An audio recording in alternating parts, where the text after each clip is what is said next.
Good morning and welcome to the fifth quarter AZ. My name is Danny Neal and I am your co-host for the show.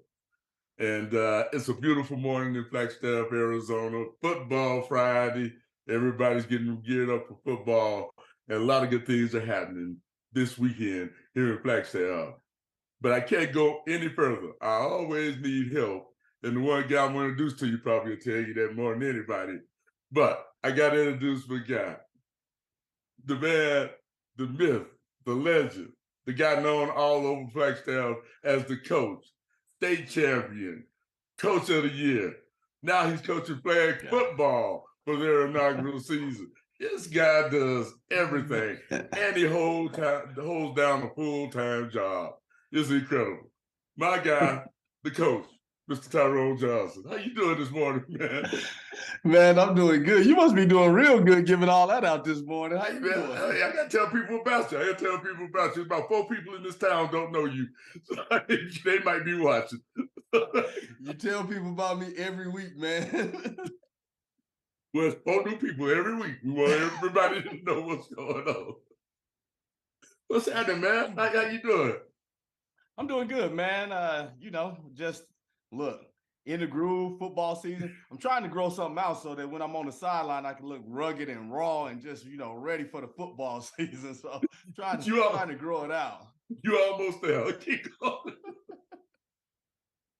Well, look, hey, man, intimidation factor, man. We're gonna be intimidating number. They're gonna look at the coach and they're gonna be like, oh man, they ready, they mean. Yeah, man. And, I was after football games, they got the football games going on over the NAU, and I was telling Miss Brando last night just how excited you is about this playing football. Excited, enthused, and I'll tell everybody, you even said you're a little bit nervous. Man, you don't have to put all that on the air and let everybody know. I am. It's been fun, and I'm ready. I'm excited, but yeah, of course, I'm nervous a little bit. I'm a competitor. I want to go out there and I want to compete and I want to do things. And so, look, countdown to the game on Tuesday. I'm in my mind what we gonna do, how we gonna do it. I don't want to get out here and just embarrass us. So we gonna see. Well, you hit it on the head when you said just being a competitor. You're nervous, it doesn't matter who. So that's good stuff, man. So before we move any further, like I said, this is the inaugural season. There's obviously no 4A teams around, so Flag High is up in the 5A. So who do you play this week? So look, you thought you was gonna get me on that one today, but I know I'm ready now. It's a week away from game, so I'm ready. So on Tuesday we go down to Marcos Deniza, and so we play Marcos Deniza on Tuesday, and then on Thursday, the 31st, we got our first home game, and that's gonna be against our Freer. They're coming up, and so we got 2 games slated up. I'm looking at the week 1 playbook, trying to alter some things, make sure I get about. I'd say we're gonna go with about 18 solid plays, and then make sure they know them and make sure we can get out there and execute. So just looking forward to it. Our defense is coming along. Coach Chris is doing that. Coach Jess, she's been instrumental just in the fundamentals and then on the offensive and defensive side. So I think coaching staff ready. So we're going to get the girls ready, and next week is showtime. Oh, that's all right, man. And you was telling me just how tough you've been on the girls this week. You made them practice in the rain. I was just telling you that we toughness. We got our mental toughness. We out in the rain and everything. We don't go inside when it rains. We practicing, man. We out there. We getting it in. We practicing the elements. See, you don't know nothing about that because you just the indoor coach. You know what I mean? I didn't expand my horizons. I'm so glad you brought that up. I'm just the indoor coach. You out there with a soccer coach. That's why he got plastic over his papers and all his plays to keep them out the wet and keep them dry. What was your paper looking like, sir? It was a little soaked, but I was still able to call out plays and execute. Now, the girls was clowning me, man. They was like, you need to have your papers like Coach Chris. I'm like, what are y'all talking about? He has his laminated and everything, and that rain started coming, and I just shook my head. I said, oh, well. I said, we all learning together. Man, I mean, this is it's exciting, it's hilarious, it's fun. I know the girls out there, you got soccer players, you got basketball players, you got tracksters, you got softball players, we got tennis players. So we got a great mix of girls out there. And we got roster right now. We got 25. And so we decided not to cut. Some girls quit after, coming out, but we kept a big number because it's the inaugural season and we want to keep interest in the program. And I think we got some talent to where people are going to get their opportunities. And so it's going to be fun. We'll have a big sideline and then hopefully we'll be able to keep fresh legs in there and keep after people on the offensive end and defensive end. Well, man, we all rooting for you. We know that your name is the coach. It don't say basketball coach. It don't say football coach. It says the coach. And that's because you can motivate your players and you can get everything you want out of them. So it's going to be exciting. I really believe you're going to have a successful year. And I'm going to be there. I'm going to let you know when you're doing good. I'm going to let you know when you ain't. So and I wouldn't have it any other way. Yeah, man. And that's fine. I'm gonna tell you this. You better give me that 24-hour rule if we losing or something. You better let me cool off. Don't just come at me right after the game. We might have some problems. I can do that. Hey, Coach, real quick though, before we go any further, I wanted to give a quick shout out to my guy Chantel Scott. He made Club 50 yesterday. Yesterday was his birthday. Oh, did he? Turned 50, you know what I mean? And so I know he's a fan of the show, and so if he's watching this morning, I just want to make sure that send him a shout out and give him a happy birthday because he turned 50 yesterday. Chantel, happy birthday, man. That's 2 new members in the 50 Club. Boy, the senior citizen community just keep growing in Flagstaff. That's why they're building all these senior citizen homes around here. For you, we'll visit you when you're there. See, that was wrong, man. That's all right. I'm going on to the next subject, man. You don't just treat old people any kind of way. But anyway, just want to make at NAU Dome this weekend, they have the Flagstaff Fall Football Classic put on by Flagstaff High School. I was there last night helping the announcer as we scouted. There were 2 good games last night. Hopi High School and Scottsdale Prep. That was a really good game. Kingman Academy and Chino Valley went down to the last 2 or 3 minutes of the game. Today, they got 3 games. Flagstaff High plays their first game at 1 o'clock against Greenway. So anybody want to come out, check that out. Coach Mickey Clemens making his debut. So we got a few flag football coaches making their debuts this week in Flagstaff. So it's exciting. Then we got a team out of Vegas, Arbor View High School plays Pinnacle. So that's like a 5-6A game. So that should be really exciting. And that's at 4 o'clock. Sholo plays Posh Ridge High School, I believe it is, at 7 tonight. Tomorrow we have another Vegas team playing Arizona College Prep. Then Tempe plays Santan at 4 o'clock. And then the 7 o'clock game will be Valley Christian against Florence. And can't forget about Coconino High School with Coach Gary Cook making his debut tonight as they play Carl Hayden out of the Skyline 4A Conference, 7 p.m. tonight, Coconino High School. How was that for some information for you? Man, that's big time right there, Coach. You're doing it big time right there. I like that. Hey, man, just giving the people what they want. That's good stuff. Just give the people what they want, man. So, yeah, man. This morning. Yeah, so it's exciting. Once again, we can't forget about cross country's going on, and there's a lot of sports going on right now. So we just want to, wish all the kids the best of luck, play hard, compete, and you got to show love to the parents.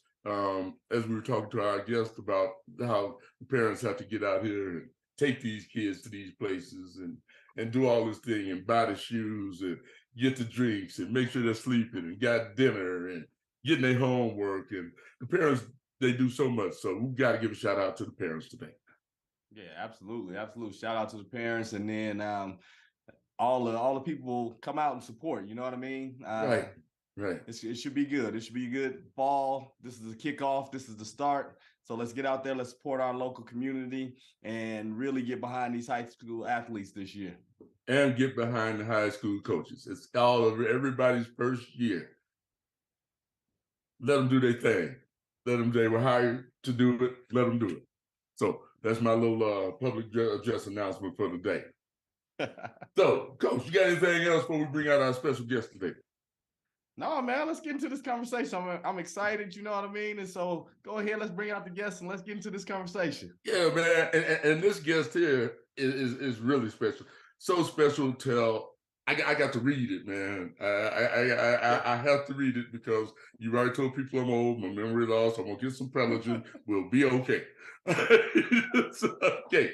So this lady is a member of the 2023 Flagstaff Sports Foundation Hall of Fame class. She was inducted into the Hall of Fame on August 4th, my first time meeting her, and she's just this incredible lady. But let me just tell you a little bit about her.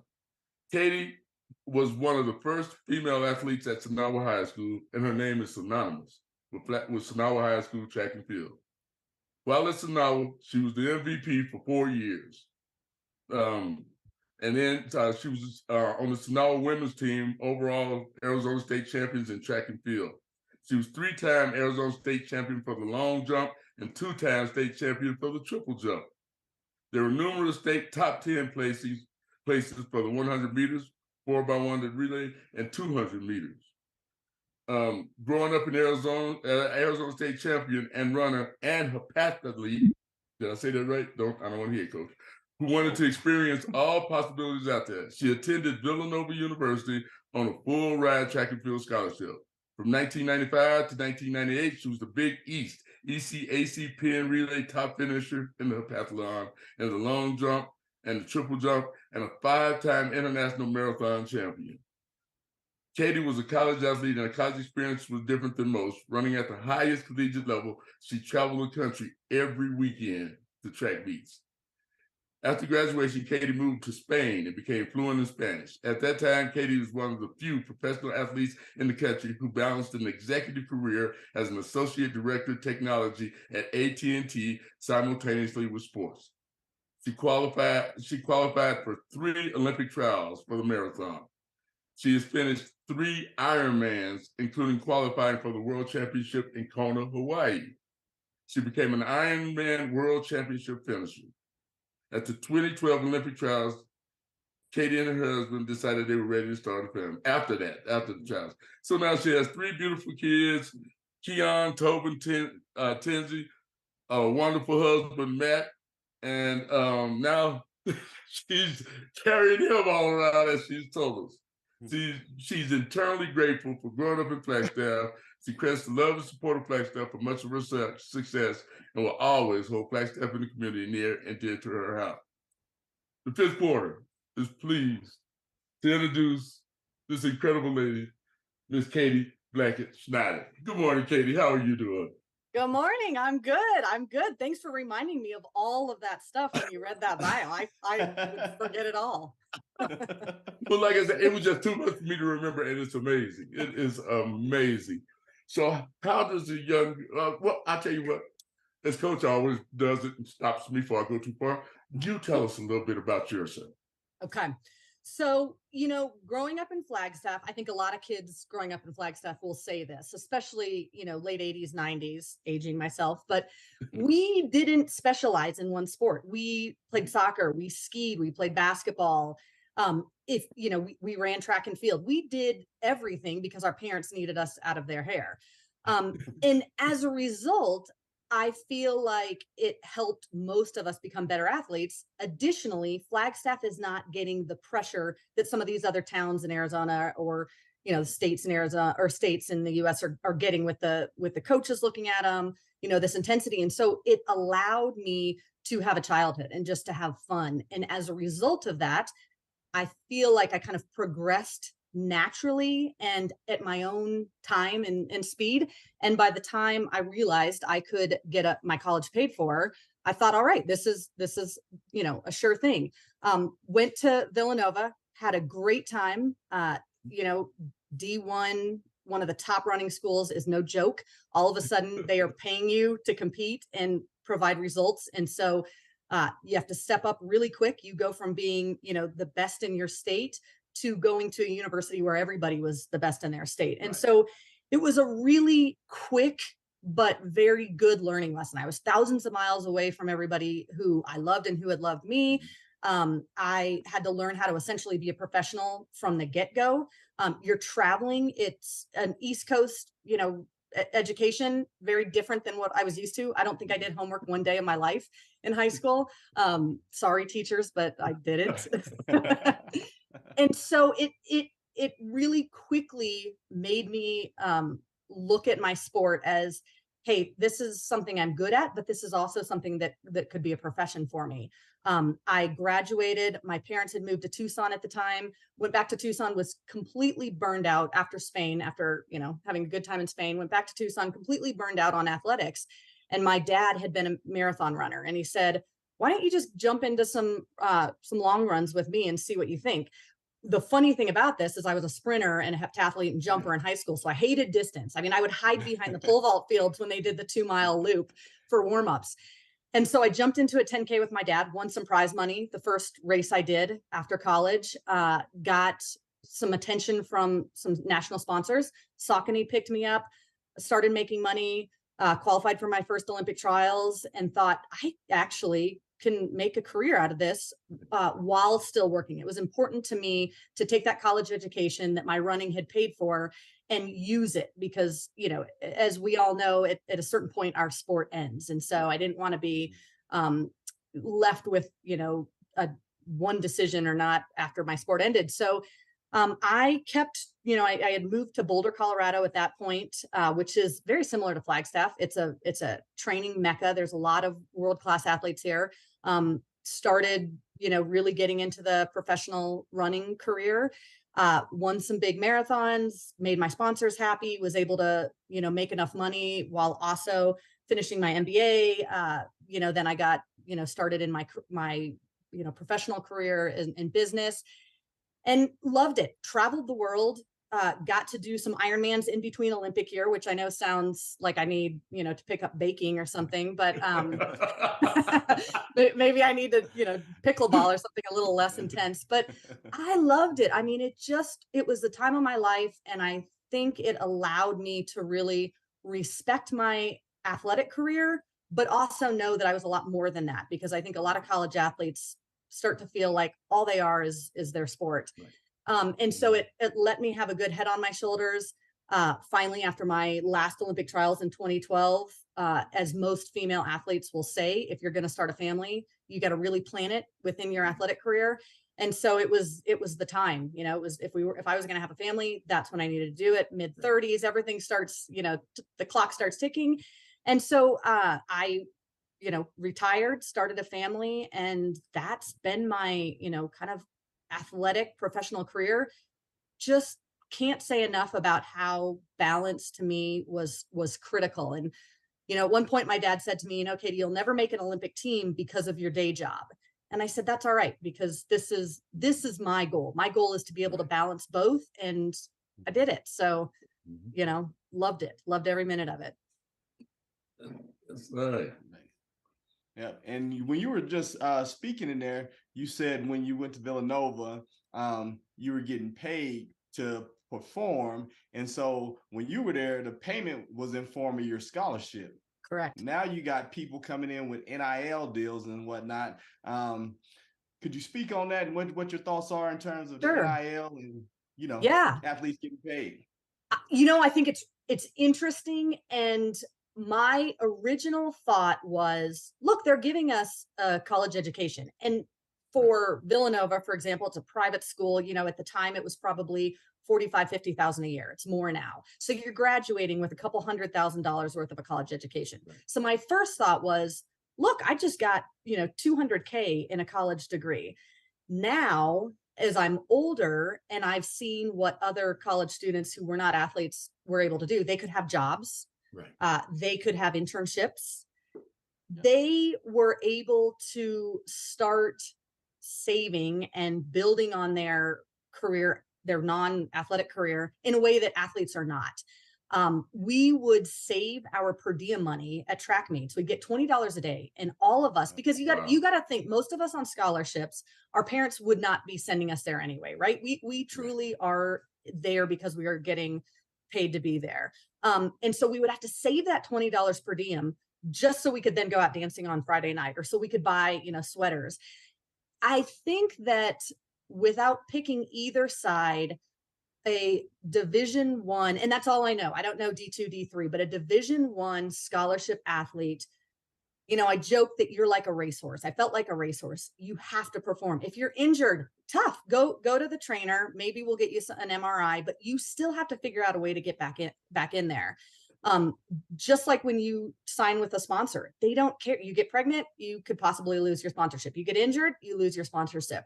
So I think that if we are going to expect these college athletes to have any type of a life and sanity, colleges are making a lot of money off of them, particularly basketball, football. I mean, some of these universities, they're making the majority of their funds based on these student athletes. Yes. And it is a very hard life. When I tell my friends now who want their kids to get these scholarships, I say, you got to know what it's going to be like for them. It's not an easy life to be a D1 scholarship athlete. And so I kind of applaud that we are looking at these young kids just because they're in their 20s. They're still young kids. I applaud that we are saying, you are making money for us. You are showing up. You're working hard. You're putting your body to the test. You're, probably going to have long-term arthritis, as a result of this. We're going to give you some funds because, quite frankly, we're all poor in college. We don't get to go have part-time jobs. So I'm leaning, now that I've, kind of grown as an adult, I'm leaning into good for these universities because they that college scholarship only gets us so far. And you learn that once you graduate and you're like, God, I had no internship. I had no job. All I can say is I was a scholarship athlete. And some employers love that, but a lot are like, what can you do for me besides sprint fast? Absolutely. And I trust me, I remember them days of getting a per diem and, we go and we get us a little dollar something on the menu and then pocketing the rest. And by the time the trip is over, we seeing if we can come up with $100 or $2, so Yes, I remember them days. Yes, we learned to budget really well because we had no income coming in. Yeah, and plus absolutely. You talked about, I'm sorry, I wasn't a D1 athlete. I don't want to hear it, coach. Don't say nothing. But anyway, you look at these programs like a football program like Alabama that's financing the science programs, and all these the football program alone is doing that. You look at a person like a Patrick Ewing who came to Georgetown, who were not known at all, and in his 4 years he brought them $100 million, and he couldn't buy him an ice cream cone. Yep. So and when you look at it like that, and like you said, the money that these athletes are bringing into these schools and financing all the different colleges within that university also, they do deserve some of that. So, but what strikes me as interesting, and you mentioned it, is I'm looking at everything that you were a long jumper and you were a high jumper and you ran the 100 meters, you ran the 400 meters, you ran the 4x1, and then you went right into a pentathlon. Yep. I'm like, how did that happen? So that's crazy. I think I got bored. I think it would be like, what can I've conquered this. I've figured this out. What can I do next? And so it just was like, you go from sprinting to jumping to heptathlon. And then, at Villanova, it's a powerhouse distance school as well. I'm tall and skinny. And I think they were like, you're tall and skinny, go run some distance. The other thing in running is track and field. That's not where the money is. I mean, there are a very small percentage of college athletes who are getting paid to be on the track. And what we see, and this is how the sport of running is changing, is distance running pays pretty well. I mean, you can make, $5,000 running a 5K. So in 15, 16 minutes of work, you've just made $5,000. You can't do that on the track. And so we're seeing a lot of young kids who get out of college and they immediately go to road racing, and they might immediately start into marathoning, which is very different from what I did. You had to build up to marathon. You did 5Ks and you did 10Ks, and then you did half marathon, and then, you get into the marathon. But it's changing now. And I think that's also because, look, you got to follow the money. Yeah. And Katie, you were talking about balance. That was one of your goals as a professional athlete, to have balance in your life as far as your profession and your career in the work industry, and then also as an athlete.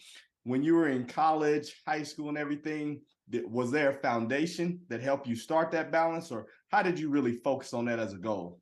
Yeah, I think the foundation was definitely my parents. They were so supportive and loving, but they were not pressuring me that I had to win, that I had to do this sport.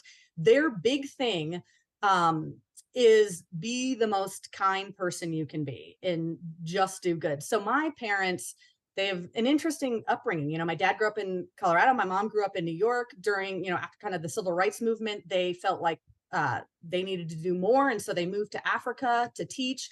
They instilled such a belief in my brother and I that your biggest goal in life is to make the world better. And so for me, if I just focused on my sport, or if I just focused, you know, in one area, that's great. That, you know, I can improve, but what else am I? What more can I do? And so I think the balance that my parents always said is know your worth, but also respect others that have, you know, paved a lot of paths for you.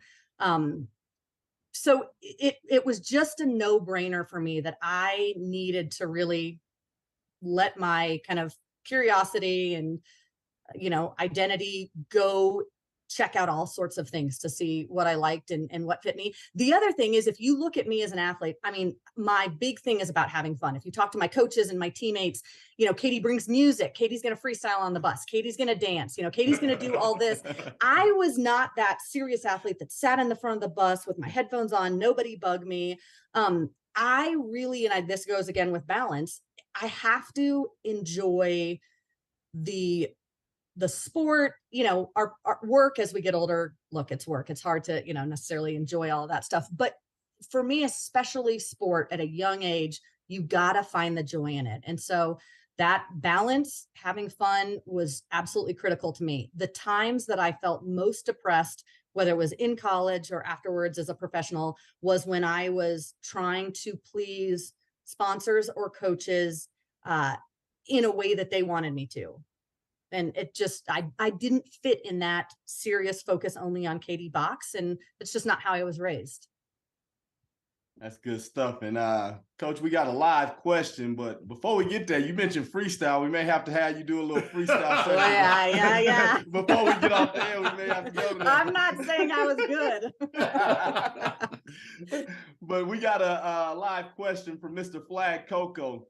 He said, you mentioned growing up in an era where we played sports all year round. What sports did you play as a kid? Yeah, so soccer was my big love. I was big into soccer. In fact, my dad coached 2 of my teams. So we would play, AYSO was in like spring and fall. And then we had a winter team in Flagstaff where we would travel down to Phoenix and Tucson. We'd get crushed, but we had a great time. And then I skied. So I skied at Snow Bowl, good old Snow Bowl, every single weekend. I started out on the Gates ski team. Didn't last long because they were serious focus, like Gate skiers are intense.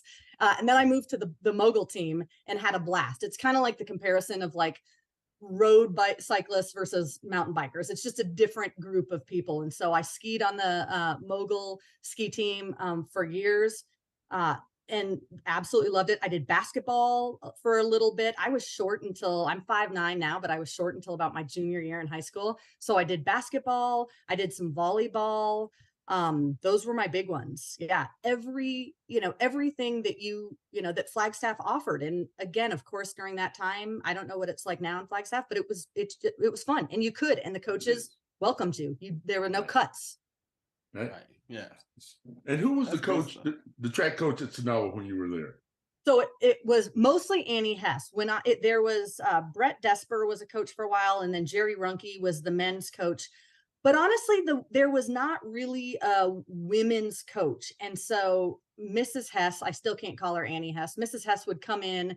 She came in and, when I was just in Flagstaff a few weeks ago for the Hall of Fame, she didn't even realize what she did for us. She took a group of young girls and focused on us. She said, Katie, you should be doing this. Catherine, you should be doing this, and put us in the positions we, excelled at. She let us have fun. She hired NAU coaches who would really work well with us. We had a coach, Mark Faust, come in who he was a life changer for our 4x1 team. it was the first time that I think Sanawa had really said, let's focus on these girls. These girls are really good. All they need is some focus. They need some direction, and then let them fly. They'll make magic happen. And Mrs. Hess really did that. Now, her coach or her husband was a football coach. Right. So she would get in there with the football coach and say, nope, this is my girls are doing weights now. You got to get out of here. And nobody messed with Mrs. Hess. So she really I feel like she, again, helped pave the way for our, Sanawa won the state championship. Our girls team won the state championship. And I don't know that we would have done that if it hadn't been for Mrs. Hess putting the spotlight on us. And, that's what I always say, give, support girls and women in sports. I mean, they will make magic happen if you just support them. And so that's what Mrs. Hess did. The parents always did. The administration always did. We just needed that focus. And that's what Mrs. Hess did for us. Right. And you mentioned she had you in the weight room. And during that time, there was not a lot of coaches had females in the weight room. Nope. Not only did she get us in the weight room, we would compete. We would have these competitions with the boys about who could squat more, who could do more pull-ups. And of course, you get these skinny girls, pound for pound, we're stronger than those big football players. We could do so many more pull-ups than them. We would squat. She again, she kind of demanded respect, or she allowed space for us to get the respect. And yeah, the weight room was key. We would all take weight training the last 2 years of high school. She didn't come from a background of track and field herself. She was actually a weightlifter. Mrs. Hess was a weightlifter in the 80s. And so she would figure out, look, what do these girls need to be doing? Do they really need to be doing, power squats? Whatever, what do they need to be doing? And she would help us with that. That's nice. Do you think Coach Neal should be our strength and conditioning coach for our girls team? No, but seriously, just at the Hall of Fame banquet. Thanks for not answering that. Katie, thanks for not answering that. I thoroughly enjoyed your speech at the Hall of Fame banquet. And one part that you talked about was, you were so glad you faked the injury to meet your husband. Could you tell us a little bit about that? Yeah. So remember, I said I like to have fun. Yeah. I think dating was my second major in college. So I had gotten into professional running, and my mother worked at the University Medical Center in Tucson, and so there's a gym at that hospital, and I would. I'd come home my senior year. I came home. I'd still have to train because, again, D1 full ride scholarship. We have no time off, and it's a year-round sport. We've got indoor, outdoor, cross country, train all the time. So I'd go to this hospital gym, and I would work out. And I see this man, or young 20-something-year-old. He's giving a stress test to an older woman on the treadmill, and instantly I was like, "That I'm gonna date that. I gotta find out who that guy is." So I go to the front of the gym and ask who he is, and they say, "Oh, that's Matt. He was a college soccer player, and he used to be an athletic trainer." And so I was like, "Well, athletic trainers, I deal with them every single day." So all of a sudden, this injury comes up right in my buttocks region. The best, like I'm a jumper at the time. So I'm like, where is the best body part on me right now? So all of a sudden, I get this injury that I tell him about and say, well, can you just let him know I'm a college athlete? I'm home on break. I'll be here for another hour. If he could come just kind of check me out. Well, turns out he had a couple more stress tests to go. So like 3 hours later, I'm about to pass out. I'm working out at the gym so long. He comes over and says, "Hey, I'm Matt. I hear you're a college athlete and you've got an injury. Do you want me to take a look at it?" And at this point, I'm like, you kind of missed your chance. I'm so exhausted. But sure enough, he takes a look. And we met. We didn't exchange numbers. I probably still had a boyfriend back in college. He had a girlfriend in Tucson. But by the time I had gotten back into Tucson, I had moved back to Tucson after college. I saw him again at the hospital, and he came up and said, "Hey, how's your butt injury?" And then he asked me to train for the Tucson half marathon with him. He had said, are you finally living here now? He asked me to train with him for the Tucson half marathon. And this is, irony has it, I then actually truly got injured training with him. It was like this is what you get. And so, so I faked an injury just so I could meet him. And so we like to joke that our relationship is built on honesty from that And he knew all along, he knew I was faking, because he was like, your symptoms went from here to here. And then you didn't even talk about it. You were asking me all about my personal stuff. So That's cool. That is the best story. That'll keep watching. That'll be a short. We had these little shorts that come up from the show. That will definitely be one. How to meet your future husband. It's okay to lie. Yes, indeed. Well, Katie, this has just been incredible. But before we let you go, there's a part in the show where we ask you to put a little knowledge out there, drop a little knowledge on us. And it's through a question from Coach Johnson. So it's time now for our Coach Johnson's Golden Nugget question of the day. What we got, Coach? All right, Katie. So you alluded to being small town girl, but you came right here from Flagstaff and got to Villanova and, were able to do great things in your athletic career and then, just in your professional career. What advice would you give to somebody right here, right now, as far as high schoolers or younger, to where they can too make it right here from Flagstaff?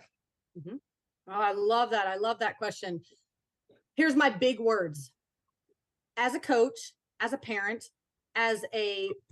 of the athlete's friend, as any supporter or advocate of kids, of high school kids, know your worth.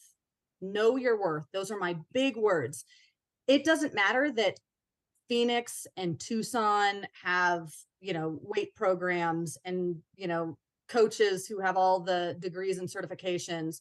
It doesn't matter that you're, at some point going to lose and maybe the media writes bad stuff about you. It doesn't matter any of that. Know your worth. So through all of it, and especially being an athlete, because I truly think being an athlete can be so lonely and so hard, just know your worth. If you know your worth and keep going the path, you will be absolutely fine. Don't let anyone tell you Flagstaff is small town. We've got better elevation. And in fact, if you look at the number of professional triathletes and runners moving to Flagstaff, blown out of the water. They're leaving where I live in Boulder to go to Flagstaff. Be proud of who you are, be proud of those who love you and support you, and know your worth. It doesn't matter size of town, what your coach's certifications are, what the track you run on looks like. The basketballs are all a little flat. Who cares? Know your worth. Wow, that's great. That's awesome, there. That's a great word to leave us with. That's deep. that is awesome, Katie. It's been awesome. But before you go, you got to give Kane and Tenzi, is it? Kean, Tobin, and Tenzi. Yep. Tobin. You got to give your three kids a shout out. They were at the Hall of Fame banquet just having a ball. So cute. They are. I mean, I said it at the time. They're my new 4x1 team. They have my crazy energy. They don't listen. They're wild, and I love them to death. And they have an awesome mom and dad. Thank you. Katie, thank you so much for being on the show. I knew this would be a good one, and it's just been fun.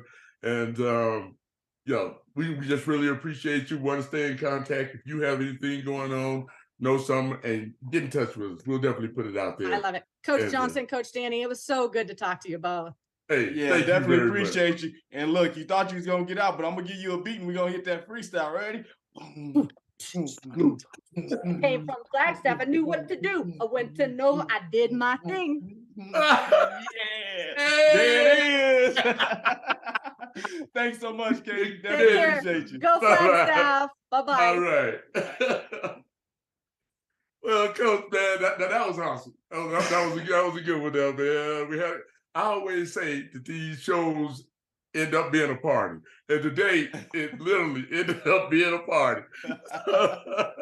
Yeah, no, that was real cool. That was awesome to just be able to sit up and talk with her and just chat a little bit. Like say, a hometown girl that made it and is doing great things, you know what I mean? And got that foundation right here in Flagstaff, Arizona. So that was just real awesome to have her on.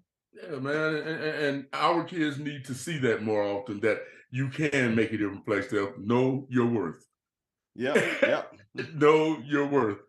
And that's got to go on the back of a shirt. But just knowing, man, if they put in the work, they can right here in Flagstaff. There's amazing coaches here and people, the support in this town is phenomenal. And thank God for Flagstaff, Arizona. Amen. I 100%, coach. 100%. Hey, man, do your thing, man. That was a good show. So people better be liking, subscribing, do your thing. That's right. That's right. Hit us up, like, subscribe. Go back and look at some of the older shows to see that this is just what we do. And Coach, you enjoy your day too, man. I will, man. But yeah, no, really, if y'all watch this show, you got to be smashing that thumbs up because this was an awesome show. Katie was, gracious to bless us with her time, and yeah, really smash that like button. Mm-hmm. Yeah. And I have one message. Man. Wait, but I got one message for you before we go. Last night, I was in the booth with Rick Brandel, Nick Walton, and Tanner Stump was in the other booth watching during the clock.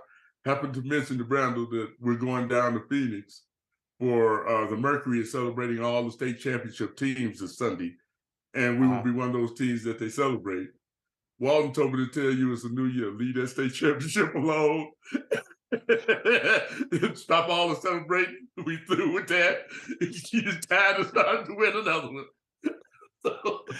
Hey man, the ring is in the case. I'm already focused, but I get this is just a byproduct, I guess, of winning. So he said y'all still celebrate. Hey man, we were invited, so we gonna take the invitation and we gonna go ahead and celebrate with the other state champions at the Mercury game this Sunday. All right, man. All right, man. Well, Coach, you have a great one. That was a great show, man.